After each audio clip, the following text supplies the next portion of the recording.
Assalamualaikum warahmatullahi wabarakatuh. Perkenalkan, saya atas nama Siti Nurijah Rahasu dengan NIM 07.320.2041 akan mempresentasikan Geoteknik UTS. Soal pertama, jelaskan hubungan antara lereng keseluruhan, lereng interam, dan lereng tunggal berdasarkan gambar di bawah ini. Untuk menjelaskan hubungan antara lereng keseluruhan, lereng interam, dan lereng tunggal, mari kita definisikan masing-masing istilah tersebut. Pertama, lereng keseluruhan. Overall slope. Ini adalah sudut atau kemiringan total dari permukaan tanah atau lereng secara keseluruhan. Lereng keseluruhan mencakup semua elemen lereng di atasnya yang memberikan gambaran umum tentang stabilitas lereng. Kedua, lereng interam. Interam slope. Ini adalah lereng yang terletak antara dua ram atau bagian dari lereng yang lebih besar. Lereng interam seringkali terbentuk oleh penggalian atau pembentukan tingkat, dan penting untuk analisis stabilitas karena dapat menahan tekanan dari lereng di atasnya. Yang ketiga, lereng tunggal, single slope. Ini adalah kemiringan yang lebih kecil atau bagian dari lereng interam yang menghubungkan dua titik di permukaan tanah. Lereng tunggal seringkali berfungsi untuk mendukung struktur atau memfasilitasi aliran air. Hubungan antara ketiga jenis lereng. Yang pertama, keterkaitan. Lereng keseluruhan mencakup lereng interam dan lereng tunggal. Secara keseluruhan, stabilitas lereng tergantung pada kemiringan masing-masing bagian. Kedua, pengaruh stabilitas.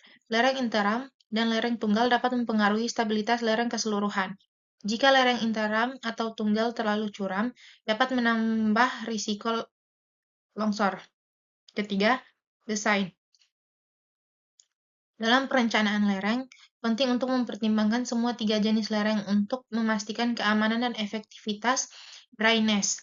Dengan memahami hubungan ini, kita dapat merancang dan menganalisis lereng secara lebih efektif untuk mencegah kegagalan struktural. Soal kedua, jelaskan yang saudara ketahui berkaitan dengan yang pertama, rekaman pemboran inti batuan. Kedua, jelaskan jenis-jenis potensi longsor pada tambang terbuka. Rekaman pemboran inti batuan dan jenis-jenis potensi longsor pada tambang terbuka. A. Rekaman pemboran inti batuan. Rekaman pemboran inti batuan adalah proses pengambilan sampel inti batuan dari bawah permukaan bumi menggunakan alat bor.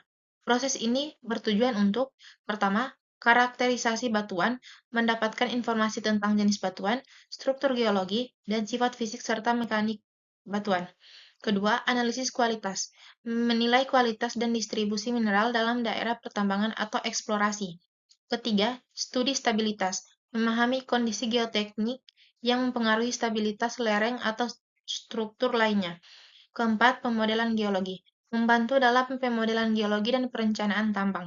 Rekaman ini meliputi pengukuran dimensi inti, pengambilan data log, dan analisis laboratorium untuk mengevaluasi sifat mekanik dan fisik batuan. B. Jenis-jenis potensi longsor pada tambang terbuka. Pada tambang terbuka, potensi longsor bisa terjadi akibat sebagai faktor. Berikut adalah beberapa jenis potensi longsor yang umum. Pertama, longsor lereng, slope failure. Terjadi ketika kemiringan lereng terlalu curam atau tidak stabil, menyebabkan massa tanah atau batuan tergelincir ke bawah. Kedua, longsor batuan, rock fall. Biasanya terjadi di tebing curam, di mana potongan batu dapat terlepas dan jatuh ke area yang lebih rendah, seringkali akibat pelapukan atau getaran. Ketiga, longsor tanah, soil slip. Terjadi pada lapisan tanah yang lebih dangkal, sering disebabkan oleh curah hujan yang tinggi atau penggaliannya yang tidak tepat. Keempat, longsor kompak atau block slide. Ini adalah jenis longsor di mana blok besar, batuan, atau tanah bergerak turun pada permukaan yang relatif datar. Kelima, longsor terkendali. Controlled blasting. Dapat terjadi selama proses peledakan untuk membongkar tanah atau batuan jika tidak direncanakan dengan baik. Keenam, longsor lateral. Lateral spreading. Terjadi ketika tanah bergerak secara horizontal karena beban atau tekanan bisa dipicu oleh gempa bumi atau pengeringan yang cepat.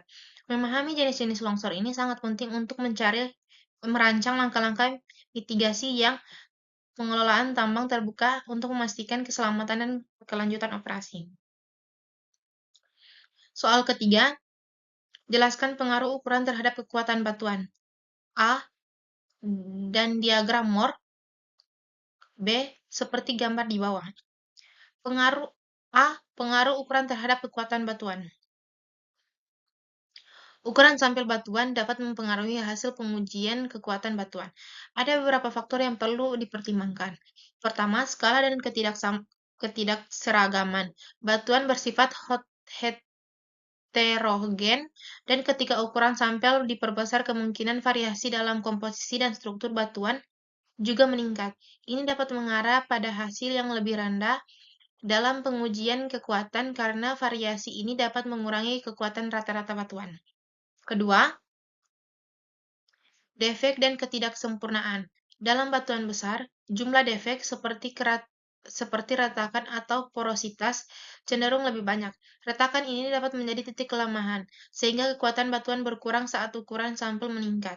Ketiga, efek ukuran. Dalam banyak kasus, batuan kecil dapat menunjukkan kekuatan yang lebih tinggi dibandingkan dengan batuan besar karena pengaruh ketidakseragaman dan distribusi beban. Ini dikendalikan oleh ukuran yang dimana kekuatan material menurun saat ukuran meningkat. B. Diagram Mohr.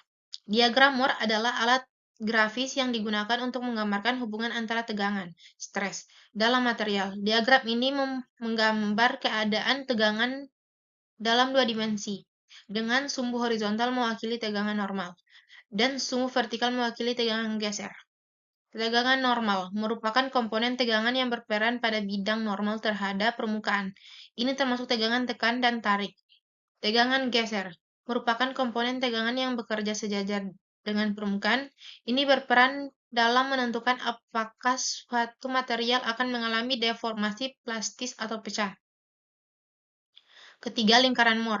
Pada diagram Mohr, lingkaran dibentuk berdasarkan data tegangan normal dan tegangan geser. Titik-titik pada lingkaran tersebut mewakili kombinasi dari tegangan normal dan geser yang dialami oleh material. Keempat, kekuatan material.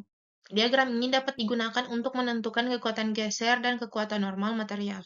Titik pada diagram yang mewakili keadaan batas kekuatan material dapat membantu mengidentifikasi potensi kegagalan.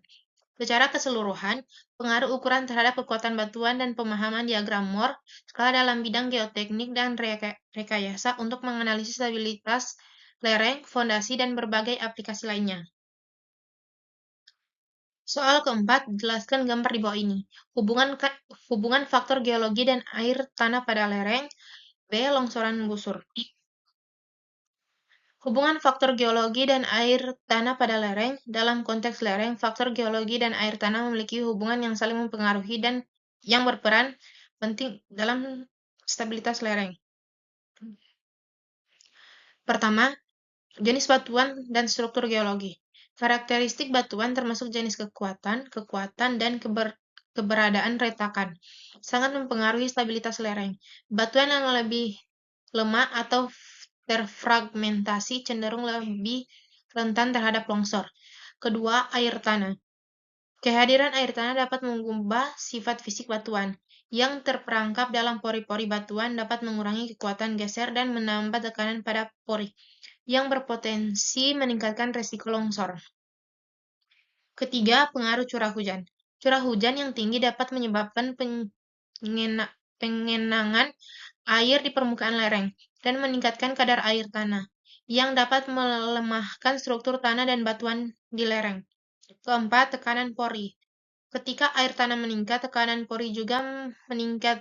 Ini dapat mengurangi kekuatan sesar material di lereng, sehingga berpotensi menyebabkan kegagalan lereng. Kelima, interaksi.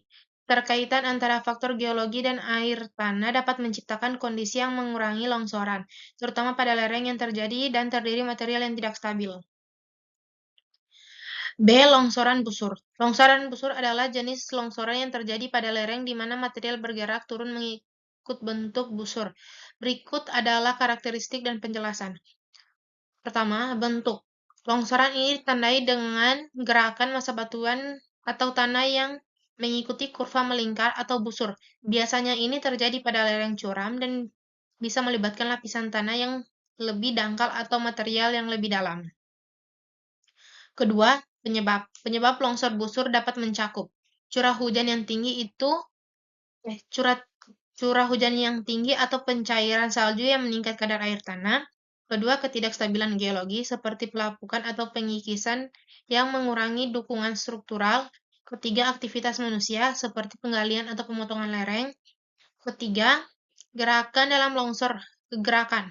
Dalam longsoran busur, massa material bergerak turun dengan cara yang cenderung melengkung, menghasilkan permukaan longsor yang bentuk busur. Gerakan ini bisa terjadi secara tiba-tiba atau bertahap.